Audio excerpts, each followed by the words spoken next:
Hello नमस्कार दोस्तों। आज हम बात करने जा रहे हैं सिंधु नदी जल समझौता। ये कब हुआ और इसमें कौन कौन सी बातें हुई और किसकी मध्यस्थता में ये जल समझौता हुआ। तो सिंधु जल समझौता 1960 में होता है और सिंधु नदी तंत्र में 6 प्रमुख नदियां हैं, उन्हीं का बंटवारा होता है भारत और पाकिस्तान के मध्य।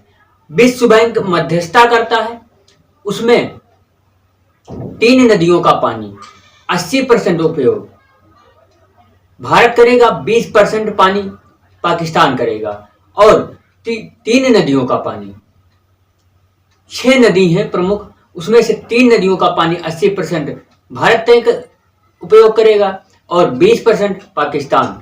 इसी तरीके से 3 नदियों का पानी पाकिस्तान 80% इस्तेमाल करेगा और 20% हमारे भारत में इस्तेमाल होगा।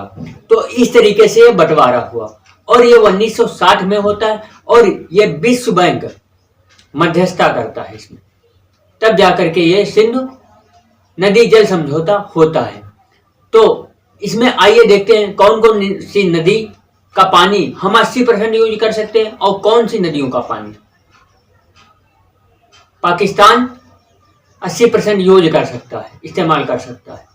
तो आइए देखते हैं। देखो, पश्चिम की जो नदियां हैं, क्योंकि पाकिस्तान पश्चिम में है, तो पश्चिम की जो 3 नदियां हैं, सिंधु, झेलम और चिनाब, 3 नदियों का पानी 80% पाकिस्तान इस्तेमाल करेगा, उपयोग में लेगा और 20% भारत उपयोग करेगा। इसी तरीके से जो पूरब की नदियां हैं, रावी, ब्यास और सतलज, इन 3 नदियों का पानी 80% भारत उपयोग करेगा और 20% पाकिस्तान उपयोग करेगा। तो इस तरीके से ये सिंधु जल समझौता हुआ। क्या समझे?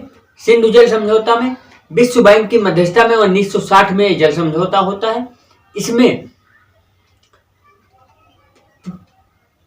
पश्चिम की 3 नदियां, जो पश्चिम की 3 नदियां हैं, उनका पानी 80% पाकिस्तान यूज करेगा, 20% उसमें का पानी भारत उपयोग में लेगा।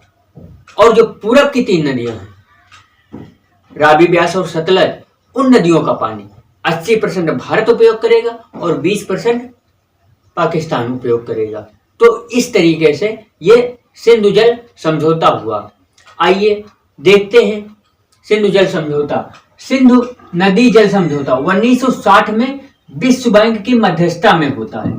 इसमें पश्चिम की 3 नदियां, सिंधु, झेलम और चिनाब, नदियों का जल 80% पाकिस्तान एवं 20% जल भारत उपयोग करेगा। और पूरब की जो 3 नदियां, रावी, ब्यास और सतलज, नदियों का जल 80% भारत और 20% जल पाकिस्तान उपयोग करेगा। तो 1960 का जो सिंधु नदी जल समझौता हुआ, इसमें यही बात हुई और ये आज तक चल रहा है, यही सिंधु जल समझौते के तहत, जिसमें विश्व बैंक ने मध्यस्थता की थी, तब जाकर के ये सिंधु जल समझौता हुआ था।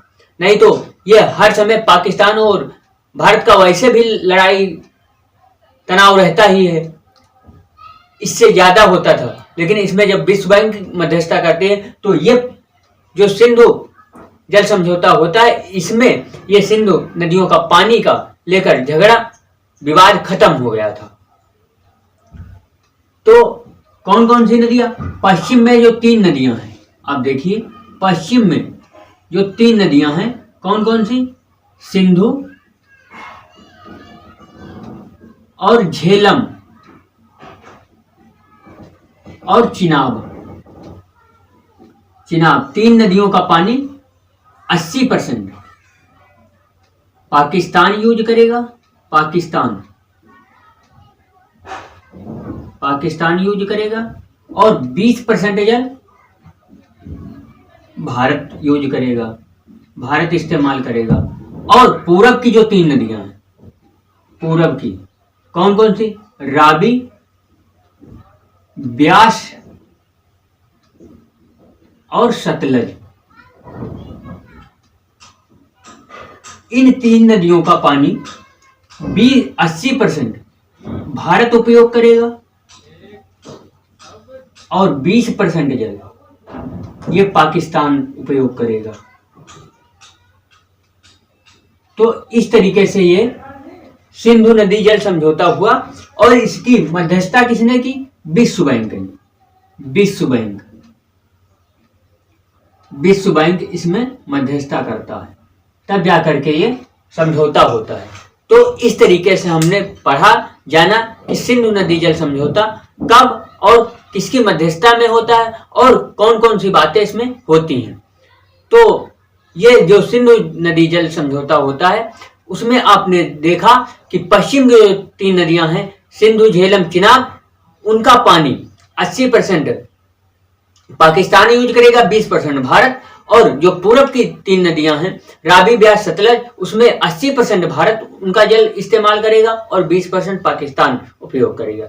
तो इस तरीके से हमने सिंधु नदी जल समझौते को देखा और पढ़ा। इसी तरीके से नॉलेज अगेन करते रहिए और परीक्षा में बेहतरीन प्रदर्शन कीजिए।